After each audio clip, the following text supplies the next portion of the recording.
Hi guys, welcome to my live Inside the Mums and Dads Renovators and Decorators group, and welcome to all of you who are watching this on YouTube.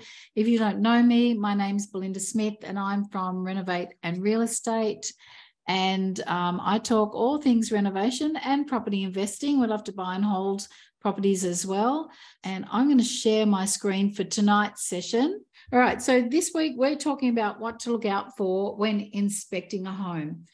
The first week, I spoke about buying property while you're on holidays. It's so easy to get swept away in the moment and go and buy something that you'll regret later.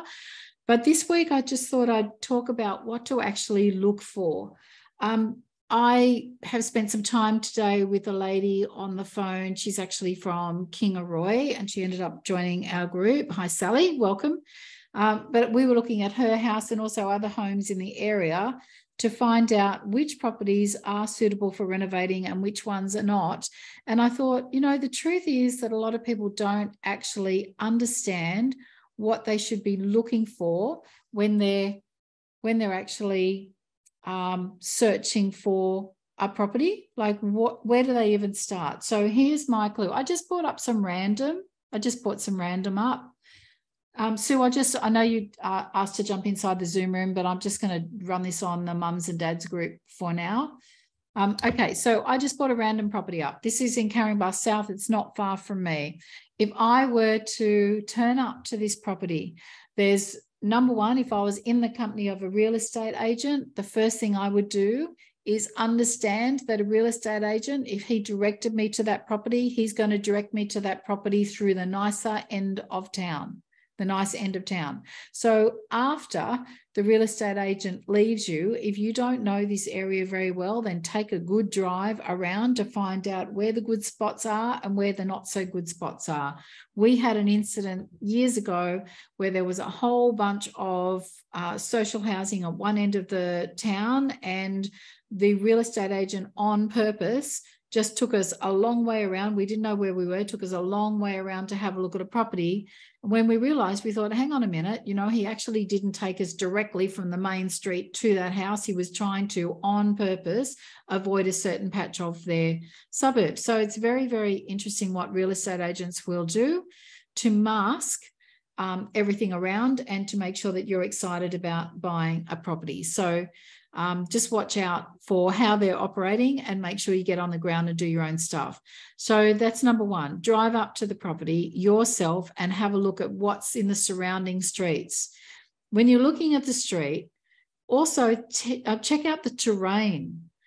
Are you on a slope? Are you down the bottom of a hill? Are you going to end up with everybody else's water pooling in your yard? What is it like for street parking? So before you even go into the house, have a really good look around. What are the trees like on the property? Are they all over the house? Are they going to be expensive to remove, or do you need to remove them at all? What do the neighbours look like? And I mean, what do the neighbours look like? Have a look at the neighbours and think, okay, I'm going to be living next to them. All my potential future buyers are going to be living next to them. All my tenants are going to be living next to them. Are they okay? Some people are, it's a funny session. So some people are, some people aren't. So understand it will have an impact on how other people are going to feel about your property. I just dragged this property up. It's because I know exactly the street. Epacris Avenue is actually a very, very nice, well-respected street in Caringbah South, which is also a well-respected area. So I haven't brought this up on purpose. I've just kind of picked one. I just opened up the computer and here it is. So when you're standing at the front, your next job is, though, once you've observed what's around you, is to look at the property itself. You're checking out the roof line. You're looking at the quality of the roof tiles. Does it need anything doing to it? Is it stable? Is it bowed? Is it bent? Are the guttering? Is the guttering falling apart? Are there holes all through the guttering? Are the downpipes secure? Do they have other things like, little chains and bits and pieces in place of downpipes? Where does the water go to? Where does it go? And if it's raining, is it pooling all over the driveway or anywhere else? What's the driveway like? Has it got cracks all over it? What's the garden like? So you're really looking from top to bottom, from outside in, and before you go inside a house where you may be swept away with the interior design and the styling of that house. Maybe if it's styled well enough, you certainly might be swept away more emotionally than when you're standing out the front. So just stand out the front first and just have a really good look at the property and get a really good idea of what it's like structurally before you walk through the door. The outside too tells you a lot about the level of people's commitment to the interior of the property. For example, if the outside is completely run down, it's most likely that you go in there inside the house and people have lost interest in caring for that house. And you don't really know until you get inside. So let's just have a look at this one inside. Anyway, I haven't brought this up before. So the next thing is to go inside and not fall in love with the cushions and the furniture and the styling, because that all goes away in the removalist truck if you happen to purchase the property.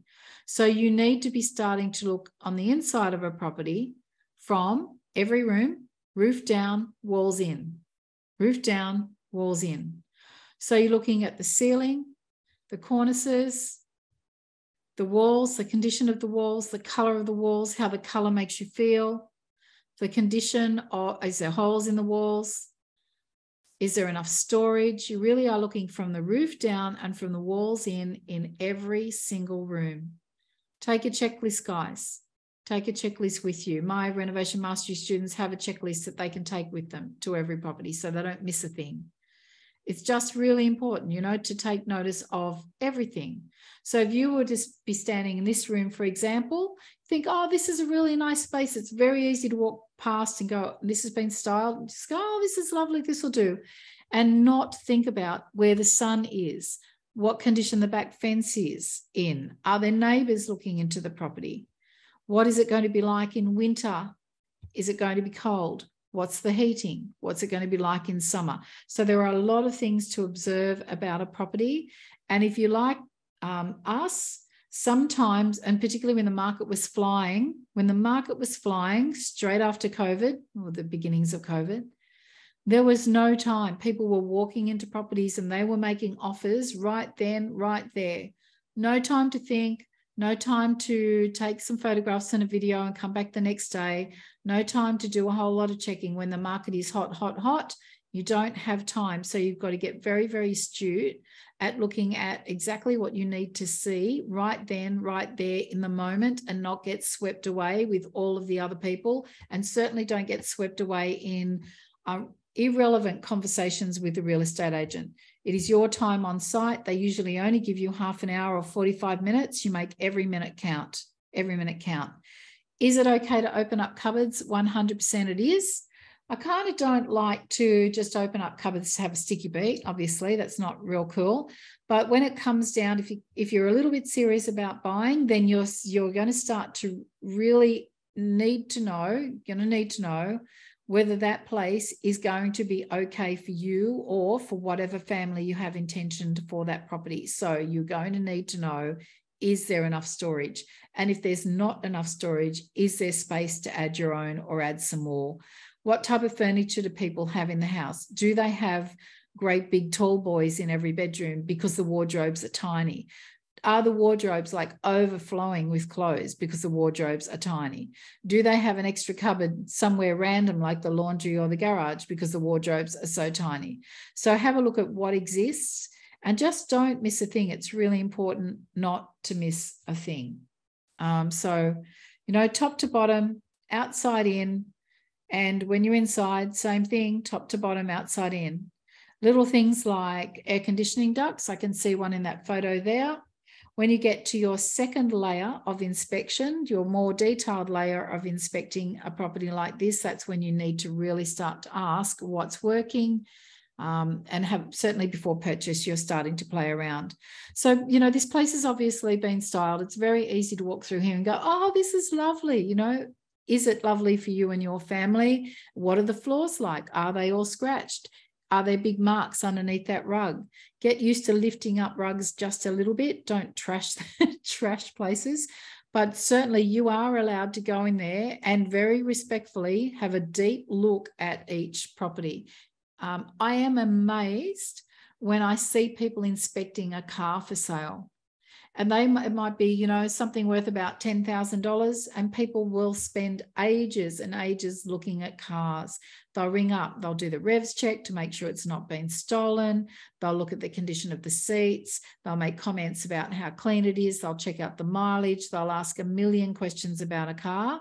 And people get, with houses, they get swept away in the moment, and they don't do nearly as much research as they do on a car when they're looking at a house. And a house is a huge investment in comparison to a small ticket item. I'll call a car a small ticket item, particularly when you're looking in the secondhand market. So be aware, guys, you know, don't get swept along with the moment. That's what we do as renovators. We create homes that get other people swept away in their moment when we're putting our homes on the market to sell. But make sure when you're actually buying, you're doing it with open eyes, very astutely. Let me just scroll down and see what else is here. A couple of why am I in the townhouse section? There's quite a few townhouses in Caringbah South. This is a little bit older, this property. So the first thing I'd be looking at is, does it need painting? Look at the driveway. The driveway's a little bit more tired. Like, you just got to start to look from the outside in. Here's an older house. So when you're looking at an older house, this is probably more like the homes you'll be searching for, guys, because this obviously has renovation potential, or I believe that it does, looking from this here from the outside. So, you know, take a look at it. Is the roof line straight? Are any of the gutters here sagging? Or is anything falling away?